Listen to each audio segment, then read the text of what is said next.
ലോകത്തിൽ കിട്ടാവുന്ന ഏറ്റവും വലിയ കൊടുക്കൽ വാങ്ങലുകളിൽ മുൻസ്ഥാനം അവഗണനയ്ക്കുണ്ട് ഇല്ലേ? നെഞ്ചിൻ്റെ ഒരു നീറ്റലാണത്.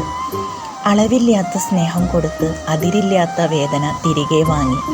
ആത്മാർത്ഥത കൂടിപ്പോയതുകൊണ്ട് അതിലേറെ അവഗണനയും കിട്ടി. ദേഷ്യത്തെ പേടിക്കേണ്ട, അത് സ്നേഹം കൊണ്ടാണ്. പക്ഷേ അവഗണനയെ പേടിക്കണം, അത് വെറുപ്പ് കൊണ്ട് മാത്രമാണ്. അവഗണനയെക്കുറിച്ച് കണ്ട സ്റ്റാറ്റസാണെന്നേ. അവഗണന കിട്ടുന്നിടത്ത് നിന്ന് ഒഴിഞ്ഞു മാറുമ്പോൾ നിന്റെ കുറവുകളെ മനസ്സിലാക്കുന്ന ഒരാളെ കൂട്ടുകിട്ടിയിരുന്നെങ്കിലെന്ന് ചിന്തിച്ചിട്ടില്ലേ? ജീവിതത്തിൽ കയ്യിലുള്ളതെല്ലാം കൊടുത്ത് ആത്മാർത്ഥമായി സ്നേഹിച്ചു, എന്നിട്ടും കിട്ടിയത് അവഗണനയാണ്. ഇങ്ങനെ വിഷമിച്ചിരിക്കുന്ന നിങ്ങളോട് ഈശോ പറയാ, വിഷമിക്കണ്ടാട്ടോ. വിലാപങ്ങളുടെ പുസ്തകം 3-ാം അധ്യായം 22 മുതൽ 23 വരെയുള്ള വാക്യങ്ങളിൽ കർത്താവിൻ്റെ സ്നേഹം ഒരിക്കലും അസ്തമിക്കുന്നില്ല. അവിടുത്തെ കാരുണ്യം അവസാനിക്കുന്നില്ല. ഓരോ പ്രഭാതത്തിലും അത് പുതിയതാണ്. അവിടുത്തെ വിശ്വസ്തത ഉന്നതമാണ്. നിന്നെ മനസ്സിലാക്കാൻ പറ്റുന്ന ഒരു വ്യക്തിയെ ഈശോ തരുമെന്നേ. ആർക്കും ഉപകാരമില്ലാതെ എന്ന് പറഞ്ഞ് എല്ലാവരും തള്ളിയ നിങ്ങൾ ഓരോരുത്തരെയും ഈശോ ഉപകരണമാക്കുമെന്നേ. കാരണം അവിടുന്ന് നിങ്ങളുടെ കാര്യത്തിൽ ശ്രദ്ധാലുവാണ്. ഒരു കഥയായാലോ? ഒരു തോട്ടത്തിൽ ഒരു നെല്ലിമരം നിറയെ കായ്ച്ചു നിൽക്കുകയാണ്. അതിനടുത്ത് തന്നെ ഒരു മുള്ളുമുരുക്കും നിന്നിരുന്നു. നെല്ലിമരത്തിന് എപ്പോഴും മുള്ളുമുരുക്കിനെ പുച്ഛമായിരുന്നു. മുള്ളുമുരുക്കിനെ ഒന്നിനും കൊള്ളത്തില്ല എന്ന് നെല്ലിമരം എപ്പോഴും ഓർമ്മിപ്പിച്ചുകൊണ്ടിരുന്നു.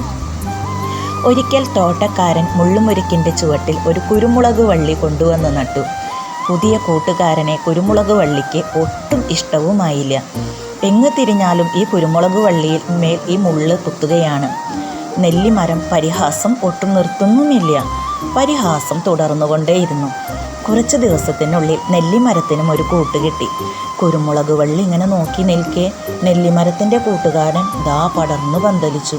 രണ്ടുപേരും കൂട്ടുകൂടി ഒറ്റക്കെട്ടായി നിന്നു. എന്നാൽ കുരുമുളക് വള്ളിക്ക് വളരെ വിഷമമായി. എന്തു ചെയ്യാം, അഡ്ജസ്റ്റ് ചെയ്തു നിന്നല്ലേ പറ്റുള്ളൂ.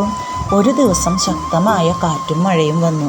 പെട്ടെന്ന് വലിയൊരു ശബ്ദം കേട്ടാണ് മരങ്ങളെല്ലാം നോക്കിയത്. ആരോഗ്യവാനായ നെല്ലിമരം കാറ്റിൽ കടപുഴകി നിലത്ത് വീണ് കിടക്കുന്നു. നെല്ലിമരമേ, നിനക്ക് എന്താ പറ്റിയത് എന്ന് മറ്റു മരങ്ങൾ ചോദിച്ചു. നെല്ലിമരം താഴെ കിടന്നു പറഞ്ഞു, കൂട്ടുകാരനാണെന്ന് വേഷം ധരിച്ച് എൻ്റെ കൂട്ടുകൂടിയവനില്ലേ, ഞാനറിയാതെ എന്നിലെല്ലാ ശക്തിയും വലിച്ചെടുക്കുകയും എന്നെ നശിപ്പിക്കുകയും ചെയ്യുകയായിരുന്നു എന്ന് വീഴുന്നതിന് മുൻപേ ഞാൻ അറിഞ്ഞത്. എനിക്കൊന്നും ചെയ്യാൻ സമയം കിട്ടിയില്ല. കാരണം അവൻ്റെ പേര് ഇത്തിൽക്കണ്ണി എന്നായിരുന്നു. ഇത് കേട്ട് ഈ കുരുമുളക് വള്ളി പറഞ്ഞു, ഈ മുള്ളുമുരുക്കിനെ കിട്ടിയപ്പോൾ ആക്ഷേപിക്കുകയും എൻ്റെ വിധിയെ പഴിക്കുകയും ചെയ്തിട്ടുണ്ട്. പക്ഷേ ഈ കാറ്റും മഴയും വന്നപ്പോഴാണ് എനിക്ക് മനസ്സിലായത് ഇതിൻ്റെ മുള്ളുകൾക്കിടയിൽ എത്ര ഭംഗിയായാണ് തന്നെ ചേർത്ത് പിടിച്ചതെന്ന്. ഇതിനോടുള്ള നന്ദി പറയുകയാണ്.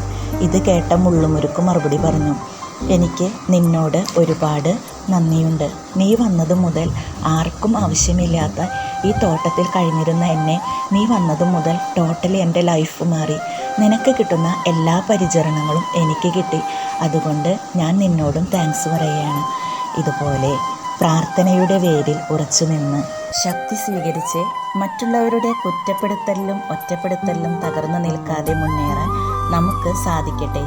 കാരണം എൻ്റെയും നിൻ്റെയും ഹീറോ കുരിശിൽ കിടന്ന് എല്ലാ അപമാനവും അവഗണനയും നേരിട്ട ഈശോയാണെന്നേ.